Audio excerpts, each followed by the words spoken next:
Hi friends, അസ്സലാമലൈക്കും. പുതിയൊരു വീഡിയോയിലേക്ക് എല്ലാവർക്കും സ്വാഗതം. അപ്പോൾ വീഡിയോ ഇഷ്ടമായാൽ ലൈക്ക് ചെയ്യാനും സബ്സ്ക്രൈബ് ചെയ്യാനും മറക്കല്ലേ. അഭിപ്രായങ്ങൾ കമൻ്റായിട്ടും കൂടെ അറിയിക്കണം കേട്ടോ. അപ്പോൾ ഇന്നിപ്പോൾ മക്കൾസൊക്കെ ഉറങ്ങിക്കഴിഞ്ഞ് എല്ലാ പണിയും കാര്യങ്ങളും എല്ലാം കഴിഞ്ഞ് കിച്ചണൊക്കെ ക്ലോസ് ചെയ്ത് ഒരു സിനിമയൊക്കെ കണ്ട് അങ്ങനെ ഇരിക്കാമെന്ന് ഓർത്തപ്പോഴാണ് കേട്ടോ എന്തെങ്കിലുമൊക്കെ ഒന്ന് കുറിക്കാനായിട്ട് തോന്നിയത്. അപ്പോൾ പിന്നെ കിച്ചണിൽ വന്നപ്പോൾ ഇവിടെ ഇരിക്കുന്ന ഐറ്റംസൊന്നും വലിയ താല്പര്യമില്ല. എന്നാൽ പിന്നെ കുറേ ദിവസമായിട്ട് റീൽസിൽ കൂടെ കണ്ട് കഴിക്കാൻ വേണ്ടിയിട്ട് ആഗ്രഹം തോന്നിയ ഒരു ഐറ്റം റെഡിയാക്കി വെക്കാമെന്ന് വെച്ചു. അപ്പോൾ അതിനവർ കച്ച് അങ്ങനെ എന്തോ ഒരു ഐറ്റം കേട്ടോ. അപ്പോൾ അത് നമ്മുടെ കയ്യിലില്ലാത്തതുകൊണ്ട് നമ്മുടെ കയ്യിലുള്ള പാനിപ്പൂരി വെച്ചിട്ട് അങ്ങ് റെഡിയാക്കാമെന്ന് ഓർത്തു കേട്ടോ. അപ്പോൾ പിറ്റേന്നത്തേക്കുള്ള കടല വെള്ളം ഒഴിച്ചിട്ടുണ്ടായിരുന്നു. അതൊക്കെ അങ്ങ് എടുത്ത് മാറ്റി വെച്ചിട്ട് അതിനുള്ള പരിപാടിക്കുന്നു.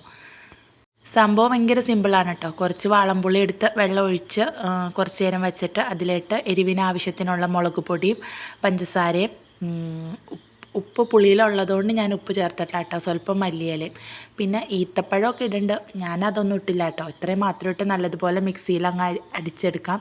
പിന്നെ പാനിപ്പൂരി പൊരിച്ച് നല്ലതുപോലെ അങ്ങ് പൊടിച്ചിട്ട് ഇതും കൂടെ കൂട്ടി മിക്സ് ചെയ്തിട്ട് അങ്ങ് കഴിക്കാം. സംഭവം നല്ല ടേസ്റ്റ് ഉണ്ട് കേട്ടോ.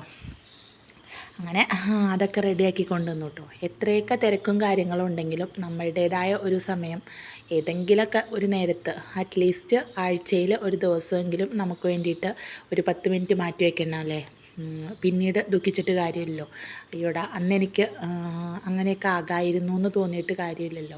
അപ്പോൾ നാളെ സ്കൂൾ അവധി ആയതുകൊണ്ട് തന്നെ നമുക്കിന്ന് നല്ലൊരു റിലാക്സ് ആയിട്ടുള്ള ദിവസം കേട്ടോ. വലിയ തിരക്കും കാര്യങ്ങളുമില്ല. പിന്നെ ഒത്തിരി നേരത്തെ എഴുന്നേൽക്കുകയൊന്നും വേണ്ടല്ലോ. അപ്പോൾ അങ്ങനെയുള്ള ദിവസങ്ങളിൽ ഞങ്ങൾ ഇച്ചിരി നേരം എന്തെങ്കിലുമൊക്കെ കോമഡി പരിപാടികളോ അല്ലെങ്കിൽ സിനിമയോ അല്ലെങ്കിൽ എന്തെങ്കിലുമൊക്കെ പാട്ടുകളോ ഒക്കെ കേട്ട് കുറച്ച് നേരം സംസാരിച്ചൊക്കെ ഇരുന്ന് ഇതുപോലെ എന്തെങ്കിലുമൊക്കെ ഞങ്ങളുടേതായ ഇഷ്ടങ്ങൾ, അത് റെസിപ്പികളായാലും സിനിമകളായാലും എല്ലാം നമ്മുടേതായ കുറച്ച് സമയം കണ്ടെത്താൻ ശ്രമിക്കാറുണ്ട് കേട്ടോ.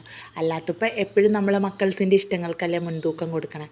ഇതിപ്പോൾ നമുക്കിടെ ഒരു താല്പര്യത്തിനനുസരിച്ച് അല്ലെങ്കിൽ നമുക്കിടെ സന്തോഷം, എപ്പോഴും അങ്ങനെയൊക്കെ ഒരു സന്തോഷം ലൈഫിലുണ്ടെങ്കിലല്ലേ നമുക്ക് മുന്നോട്ടേക്ക് പോകാനായിട്ടുള്ള ഒരു പ്രചോദനം എന്നൊക്കെ പറയണേ. അപ്പോൾ ചെറിയ ചെറിയ പ്രശ്നങ്ങളും പ്രാരാബ്ദങ്ങളും ഒന്നും ഇല്ലാത്തവരുണ്ടാവില്ല അല്ലേ. അപ്പോൾ ഇതുപോലുള്ള സന്തോഷങ്ങൾ ഇതിൻ്റെ ഇടയ്ക്ക് കണ്ടെത്തുമ്പോഴാണ് നമുക്ക് മുന്നോട്ട് ജീവിക്കാനൊരാഗ്രഹവും അല്ലെങ്കിൽ ജീവിക്കണം എന്ന് തോന്നുന്നതും. അപ്പോൾ എത്രയൊക്കെ പ്രശ്നങ്ങളുണ്ടെങ്കിലും നമ്മുടേതായ ഒരു ഹാപ്പിനെസ് അത്രേ ഉള്ളൂ കേട്ടോ. അപ്പോൾ ഇതുപോലെയൊക്കെ എന്താ പറയുക, സന്തോഷമായിട്ടിരിക്കുമ്പോൾ ഭയങ്കര ഒരു പോസിറ്റിവിറ്റി ആയിരിക്കും കേട്ടോ. നമുക്ക് മാത്രമല്ല മക്കൾക്കും അതുപോലെ തന്നെയായിരിക്കും.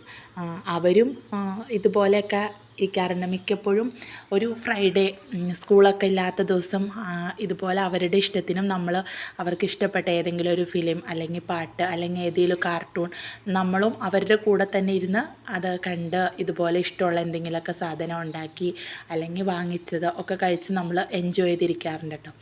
പിന്നെ ഇതേ ഞങ്ങൾ സംഭവമൊക്കെ റെഡിയാക്കി വന്ന് ടേബിളിൽ കൊടുന്ന് വെച്ചിട്ട് ഒരു ആദ്യ സഞ്ചാരമാണ് കേട്ടോ വെച്ചത്. കുറച്ച് നേരം അതൊക്കെ കണ്ട് അങ്ങനെ ഇരുന്ന് കഴിച്ചു.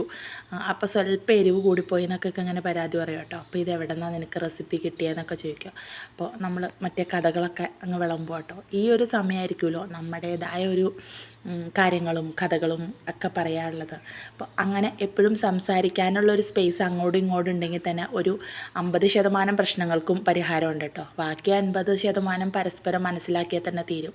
അപ്പോൾ എന്തെല്ലാം പരിഭവങ്ങളും പരാതികളും ഉണ്ടെങ്കിലും നമുക്ക് ഈ സമയത്ത് ഏറ്റവും വിശ്വാസ്യതയോടെ പറയാൻ പറ്റുന്നതല്ലേ. അതിപ്പോൾ ഗോസിപ്പുകളായാലും കുശുമ്പുകളായാലും കുന്നായ്മകളായാലും എല്ലാം ഈ സമയങ്ങളിലായിരിക്കും കേട്ടോ നമ്മൾ പറയണത്. അങ്ങനെ ഒളിമറകളോ ഒന്നും ഉണ്ടാവാറില്ല. എന്തുണ്ടെങ്കിലും അങ്ങ് പറഞ്ഞേക്കൂട്ടോ. അങ്ങനെ പിന്നെ അതൊക്കെ ഉണ്ടാക്കി കിച്ചണൊക്കെ ക്ലീൻ ചെയ്ത് പിന്നെ ഞങ്ങളൊരു സിനിമയൊക്കെ കണ്ട് അങ്ങനെ ഇരുന്നു. അപ്പോൾ ഇതൊക്കെയാണ് ഞങ്ങളുടെ ചെറിയ സന്തോഷ നിമിഷങ്ങൾ. അപ്പോൾ വീഡിയോ ഇഷ്ടമായ സബ്സ്ക്രൈബ് ചെയ്യാനില്ല.